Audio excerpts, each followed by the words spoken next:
Assalamualaikum warahmatullahi wabarakatuh. Saya mahasiswa PPG Angkatan 3 kategori 1 tahun 2023 akan menampilkan sebuah video pembelajaran praktek lapangan pada siklus 2. Selamat menyaksikan. Assalamualaikum warahmatullahi wabarakatuh. Oke, untuk kembali di desa kita hari ini. Gimana kabarnya? Baik. Alhamdulillah. Di tempat duduk siap gerak. Sebelum kita belajar, alangkah baiknya kita berdoa menurut agama dan kepercayaannya masing-masing. Doa dimulai.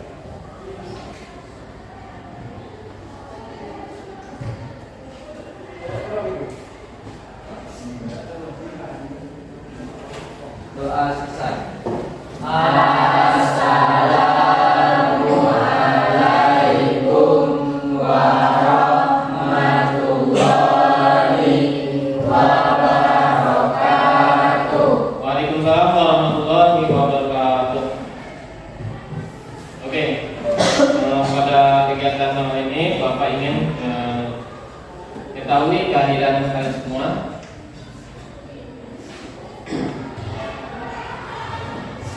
Agung, Hadir Pak.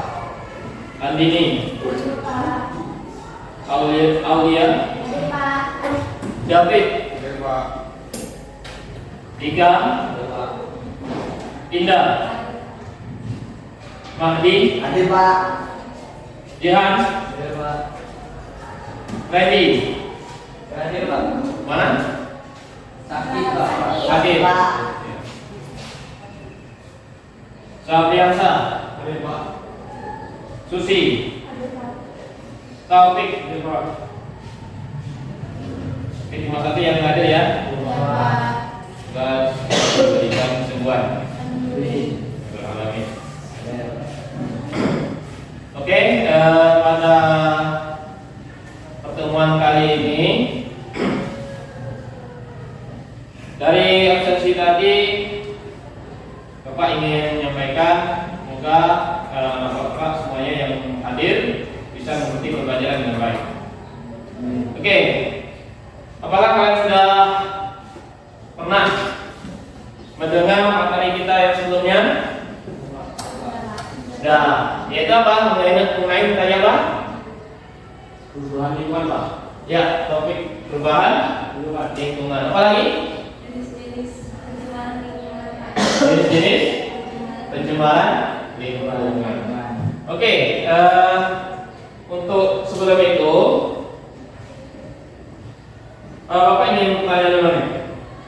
Apakah kalian sudah membuang sampah pada tempatnya sesuai jenisnya? Sudah. Apakah kalian juga sudah tahu bagaimana cara menanggulangi sampah? Oke. Jadi hari ini kita akan mempelajari tentang pelestarian lingkungan. Nah, sesuai dengan tujuan kita pada hari ini.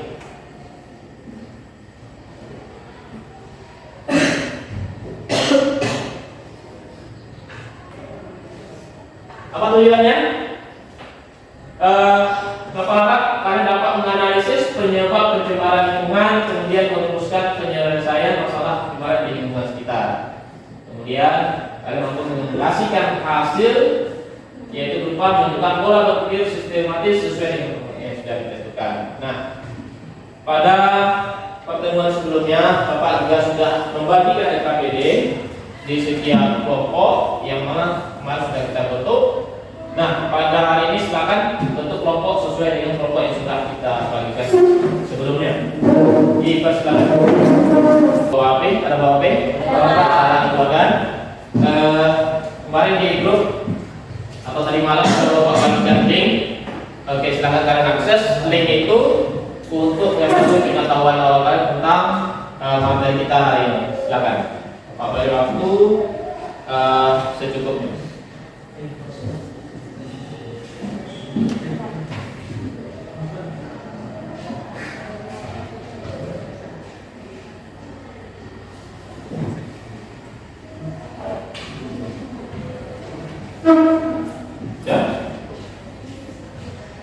Ada berapa pertanyaan? 5 Pak. Oke. Akan dijawab.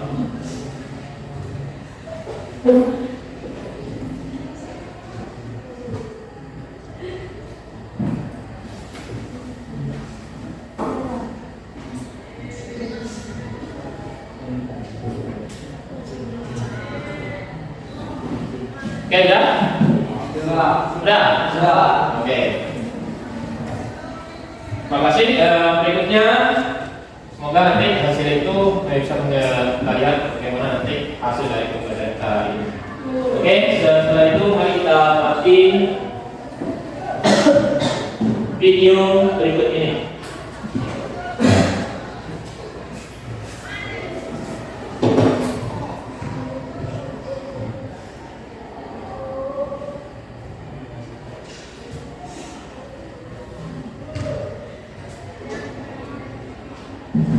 Organisasi Kesehatan Dunia WHO mencatatkan setiap tahun ada 7 juta kematian yang berhubungan dengan polusi udara. 2 juta yang paling terjadi di Asia Tenggara, dan WHO pun juga memperkirakan bahwa penyakit stroke, kemudian jantung dan kanker paru terkait dengan polusi udara menyebabkan 62.000 kematian di Indonesia.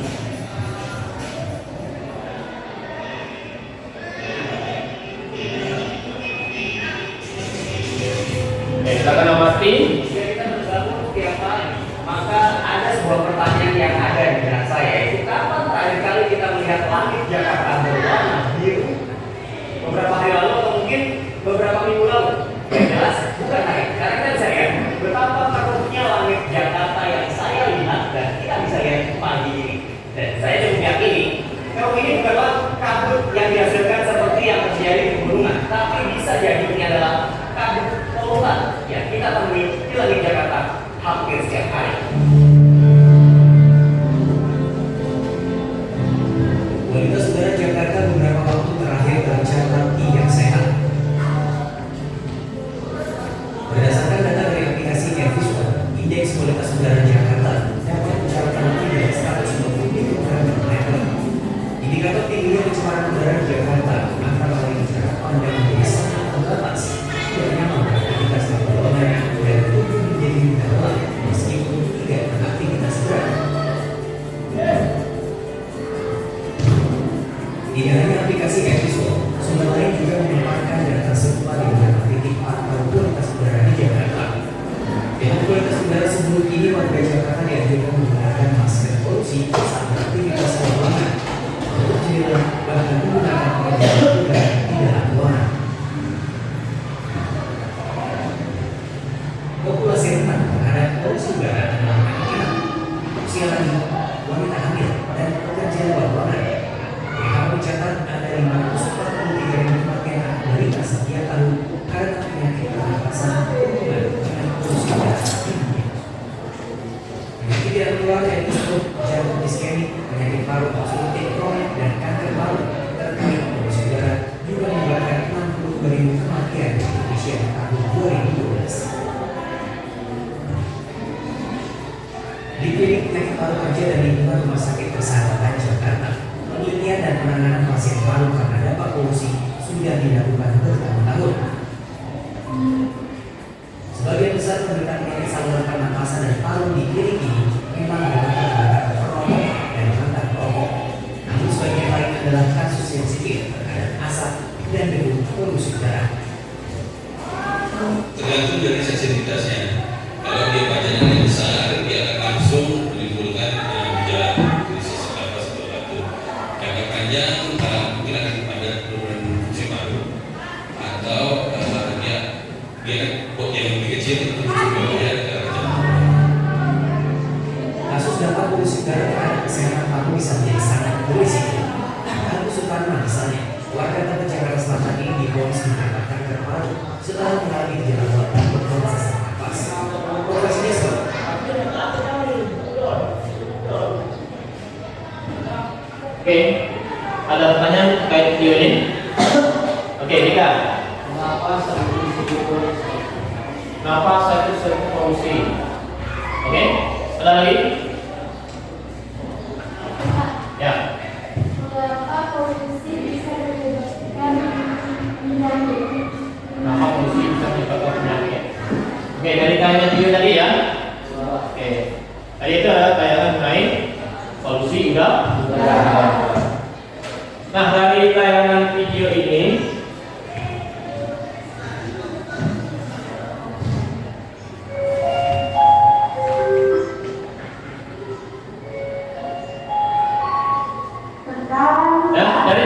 tadi berarti kita ada beberapa permasalahan yang kita identifikasi untuk hari ini, itu mengenai penyebab dari pencemaran baik polusi dan bagaimana penanggulangan. Nah, sesuai dengan materi kita pada hari ini adalah pelestarian lingkungan. Maka dari itu di setiap kelompok kan sudah Bapak bagikan KPD. Di KPD itu semua sudah ada perintah, nanti akan Bapak bimbing apa saja langkah-langkah yang akan kita lakukan dalam proses pembelajaran ini. Nah, sebelumnya Bapak juga sudah membagikan link artikel yang bisa membantu kalian untuk mencari data, mengolah data mengenai dengan permasalahan yang akan kalian bahas di kelompok nanti. Bisa dimengerti? Oke, silakan dikeluarkan KPD-nya, silakan dikerjakan.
Saya dibuat ke sungai, tanah.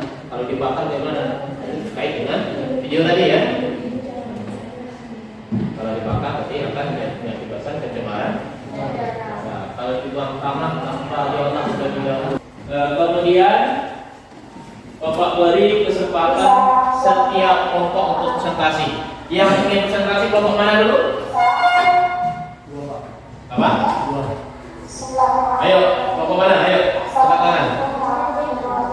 Oke, silakan. Kelompok 2, dipersilakan.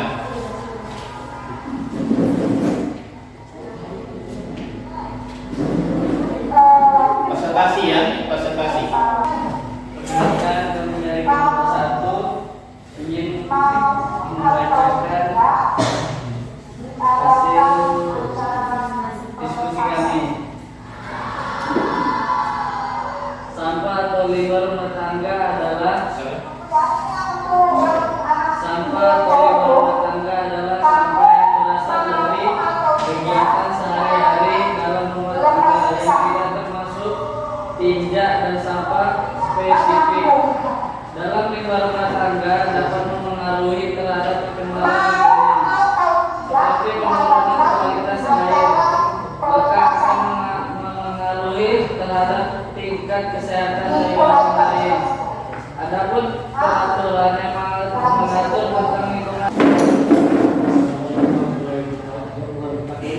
Waalaikumsalam warahmatullahi wabarakatuh. Oke, kelompok 1 ada yang Saya dari kelompok 1 ingin bertanya apa yang dimaksud sampah organik dan anorganik? apakah yang dimaksud dengan sampah organik dan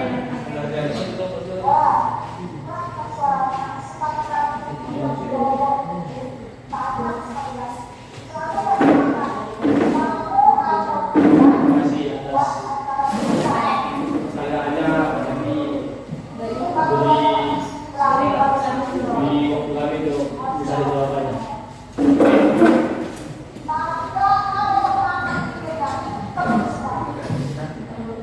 yang lain?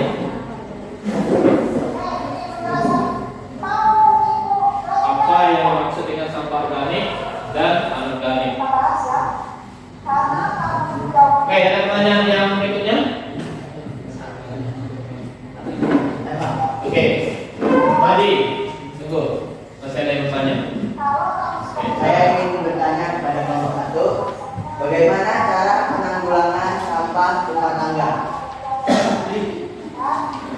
Bagaimana cara penanggulangan sampah rumah tangga?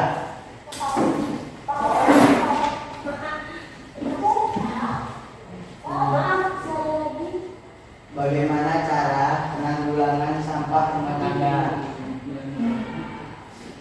Oke, kita beri kesempatan kedua ini untuk mereka jawab. Terima kasih untuk kelompok. Ini apa kelompok? Dua.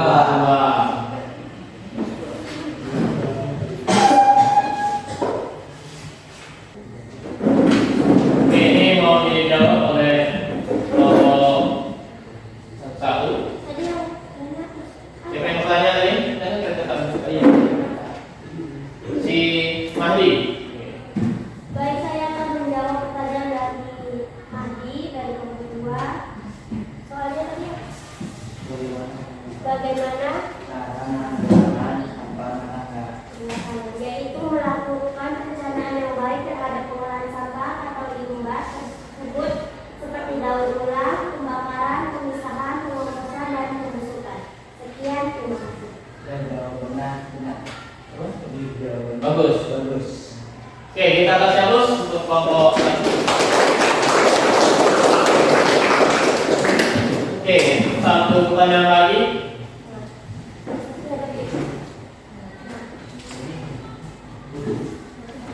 Oke, satu lagi itu tentang Sampah organik dan organik.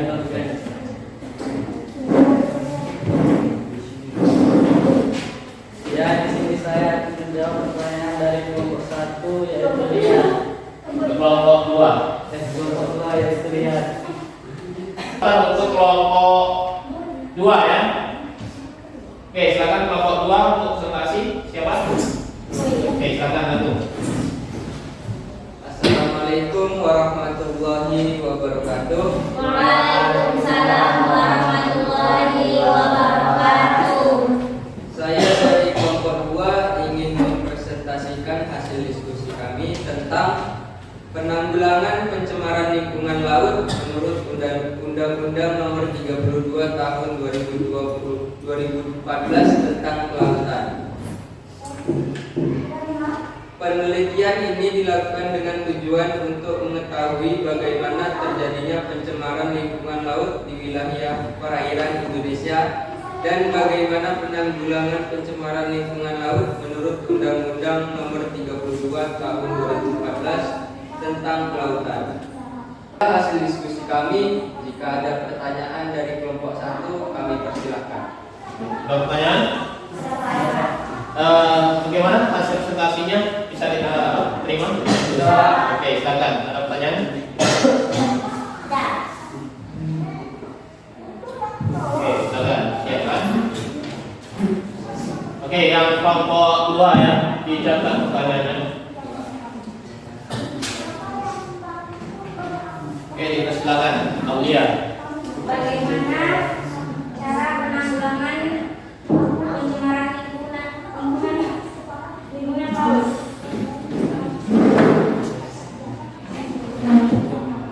Ulangi. Bagaimana penanggulangan pencemaran lingkungan laut? Bagaimana cara penanggulangan pencemaran?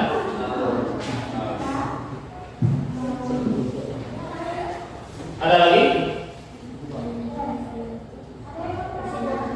Siapa? Sudah.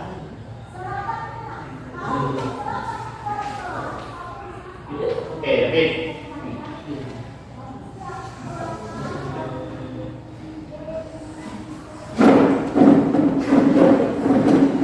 Oke, Nika, satu lagi dari David. Selamat pagi rekan. Pagi. Apa itu proses bioremediasi?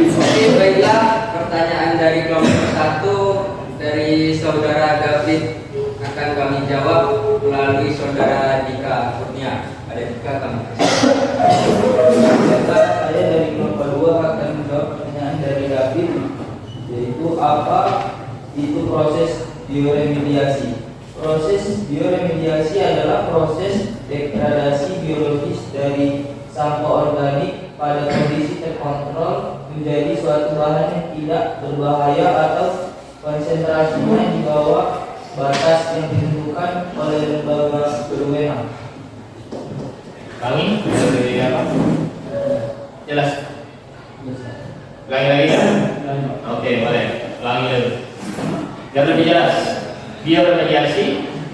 Bioremediasi adalah proses degradasi biologis dari sampah organik pada kondisi terkontrol menjadi suatu bahan yang tidak berbahaya atau konsentrasinya di bawah batas yang ditentukan oleh lembaga berwenang. Gimana? Oke, bagaimana pertanyaan dari kami? Apakah cukup puas? Oke, Terima kasih. kasih aku untuk ngomong. Dari presentasi tadi, bagaimana dengan presentasi dari teman-temannya?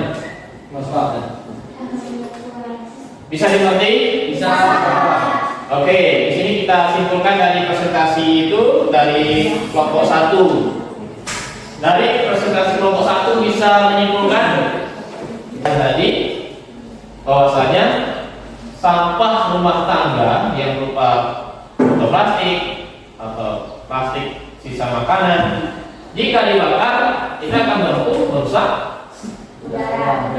kondisi udara atau udara tercemar oleh apa? Kandungan dampaknya karbon monoksida. Kemudian apa lagi? Sampah rumah tangga itu jika di kolong sungai, contohnya apa tadi disampaikan oleh ini? Sisa Cucian air cucian. Sisa air cucian yang dibuang baik ke sungai. Bagus nggak? Mengakibatkan tercemarnya air karena kandungan deterjen di dalamnya itu mampu nanti merusak ekosistem sungai. Sungai menjadi bau, tercemar. Pencemaran yang terjadi di laut bisa berdampak pada makhluk hidup yang ada di laut. Kelangsungan hidup makhluk hidup di laut. Dan penanganan dan penanggulangannya sesuai dengan materi kita adalah pelestarian lingkungan. Nah, pelestarian lingkungannya bagaimana? Penanggulangannya seperti apa? Pelestariannya seperti apa? Jadi kalau misalnya terjadinya tumpahan minyak atau adanya sisa tabrakan kapal yang seperti disampaikan oleh Agung, kemudian ada lagi tadi apa? Sisa industri yang dibuang ke laut secara langsung juga akan bisa ditanggulangi dengan cara bagaimana? Seperti yang telah dilakukan oleh pemerintah. Pemerintah mengeluarkan apa?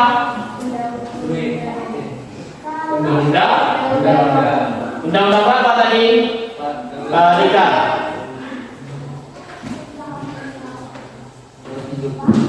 32 tahun 2014. Ya. Berdasarkan dari diskusi tadi, presentasi tadi, dapat kita simpulkan bahwasanya dampak limbah rumah tangga terhadap atau yang dibuang secara sembarangan akan mengakibatkan terhadap penurunan kualitas air dan tidak dapat dipergunakan lagi. Kemudian cara penanganan limbah rumah tangga itu dapat dilakukan dengan cara daur ulang, kemudian pembakaran, kemudian pengomposan, pemisahan dan pembusukan.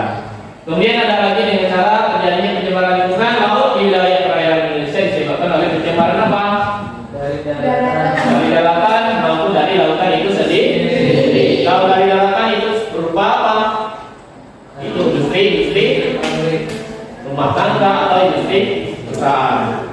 Kemudian yang dari laut itu apa saja? tadi tumpahan minyak, tabrakan kapal dan sebagainya. Kemudian cara pengurangannya adalah dengan kebijakan-kebijakan yang dikeluarkan oleh pemerintah. Ya seperti apa? Membuat Undang-Undang Nomor 32 Tahun 2014 tentang proses yang tadi sudah Bapak bagikan di WA Group, bisa dicek HP-nya masing-masing.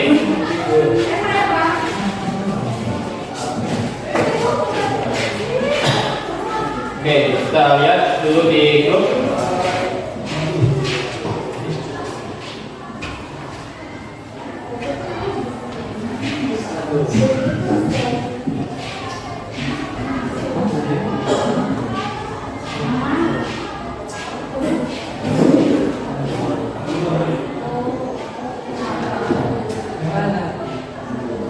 Oke, link proses sudah Bapak sematkan di grup, silakan diakses untuk membantu kegiatan.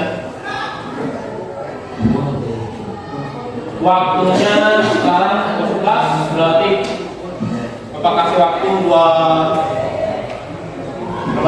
15 menit.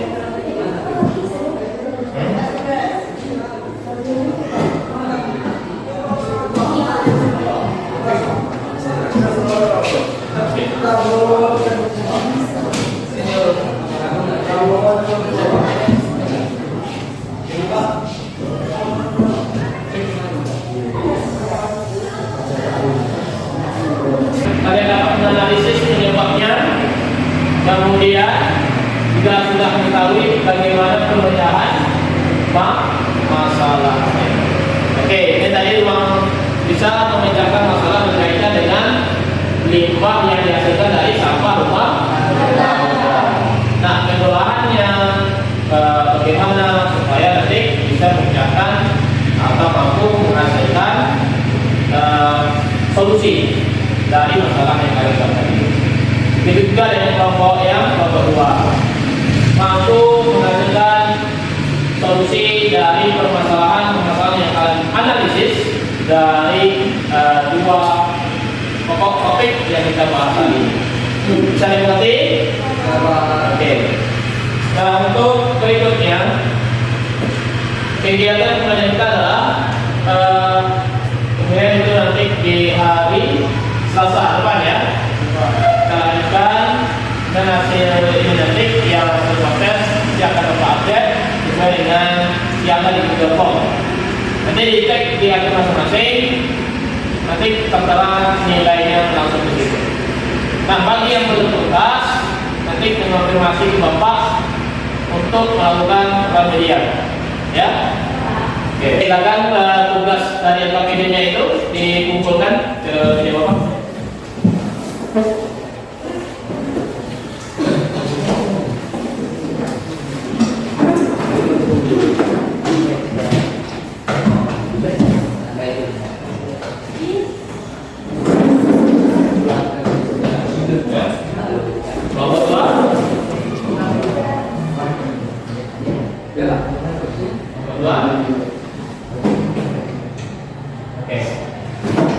Sudah semua ya?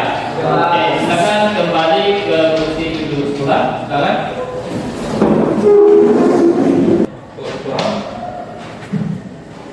Di tempat duduk siap gerak. Sebelum kita mengakhiri pembelajaran kita, alangkah baiknya kita berdoa menurut agama dan kepercayaannya masing-masing. Doa dimulai.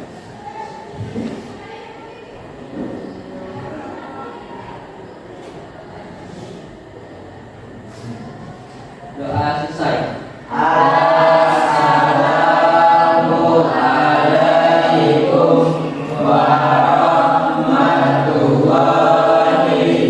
warahmatullahi wabarakatuh.